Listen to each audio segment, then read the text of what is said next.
is why I didn't make any art for the first 3.5 months of school. I came back this year ready to be an entire superstar, and very quickly realized how bad of a job I had done in grade 10 setting myself up for that. Basically, I spent all of last year drawing my face and pretending it was a testimony to self-love and fixing my relationship with me, but anyone who took one step near this could probably tell that I did not care about loving myself. Basically, I spent a year in this room denying my ability to clean it until I was in a better headspace. I was clearly not doing so great in this period of time, and my room felt like the exact physical version of everything going on mentally. It became an extremely personal point of discussion right around the same time my parents noticed the connection between my mood and my room. So I found myself yell crying at my dad a few times a week just because he would ask me how to help. I was really embarrassed and uncomfortable by the living situation I had created for myself.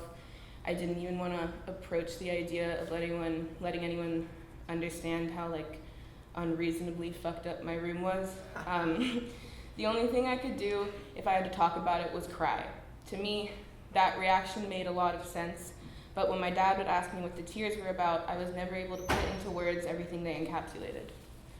At that time, any time or place, I felt like I needed to let every single feeling that was building up inside me out into the world so I didn't have to try and understand them myself. But I guess I was under some sort of impression that crying in the grocery store is not commonly accepted unless you have a reason. That's foreshadowing. The power that people's honest physical reactions have while communicating with each other became clear to me, and it made me hesitate to show those things to my parents because I wanted to be able to control how much and the way they worried about me. This buildup of feelings caused a very frequent amount of seemingly uncalled for meltdowns directed at them. There was one night that changed a lot in the process of Project Bedroom. I made myself a cup of tea and happened to spill my tea on my floor, which also just meant that half of my belongings had chai tea on them.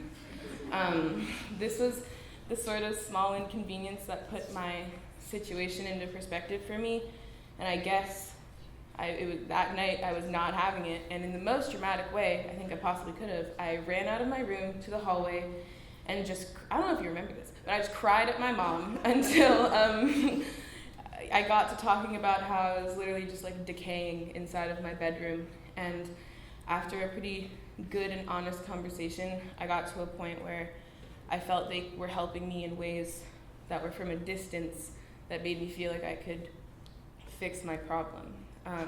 Something about that night and that interaction felt really important, and I finally had some sort of motivation to do anything. So that's where this shorty came from. Basically, this was the first piece of work that I made this year, and it was a few months late, but I was pretty excited. So I did a critique that week and basically just yelled at my art class about being horrified of next year and not knowing what I'm doing because the lack of work that had been produced. And I was just kind of there asking what to do next. And I got an overwhelming response of people just telling me to go clean my room, which makes a lot of sense. And they understood the obvious psychological effects that a person's setting has on them. And I guess it was just some sort of validation for me. And at that point, there was 65 people counting on me and holding me accountable for a clean room. And I had some work to push me to make me want to keep going. So that weekend, I cleaned my bedroom.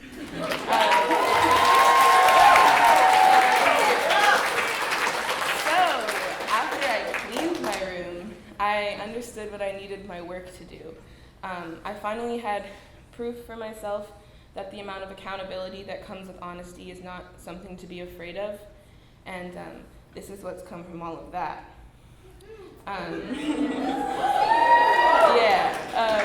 I needed to, I don't know what this series is called really, other than just Mom is Crying, because Yeah, but I needed to create a space where honesty was present without it being forced upon us. I wanted to show the moment a person decides to let go of their defenses. These are all inspired by the point at which I didn't understand all the power that that action had. During that time, I'd constantly, that's definitely the wrong picture. That's my clean room. That's where this came from. Got it, we're all on track. Yeah, the second a person, no, during that time, I was constantly wondering how much easier my mental health would be to work with if I didn't have to navigate around people's reactions to my reactions, as well as what was actually going on. The second a person decides to let everyone see the physical signs of their emotions, there's nothing else to hide behind. I caught on to the way those things would skew the message I was really trying to get out. My body's instinct to cry so immediately when faced with conflict is something that confused both my parents and myself, but it was also the only thing that allowed me to get to the truth. I've been using my mom as the subject in these photos. Yeah, I know, she really is crying. Because one of my main goals has been figuring out a means of communication to use to bridge the gap in my parents' understanding of my behavior. The one thing I would try not to do in an argument with them is cry, because every time I'd be asked to explain myself and I didn't have answers, I just needed to cry. I didn't think that they understood where I was coming from, so I decided turning the tables and putting them in my position would hopefully do that, which you tell me. But also, I knew it. Yeah, one of the things that they really needed from me also was just to feel involved again, and like same on my end, and this is really, I feel like, provided that for us. Everything that I have learned about myself since making this work is really exhilarating. Nothing has ever felt like a clearer version of the message I have for the world. My work is not all about the one time I cleaned my room, but it encompasses every experience I've had that's taught me how to deal with my emotional process and what I believe the world is lacking to help me do so. Can you imagine how much more incredible and productive life could be if we let ourselves experience the honest version of what we feel when we feel it?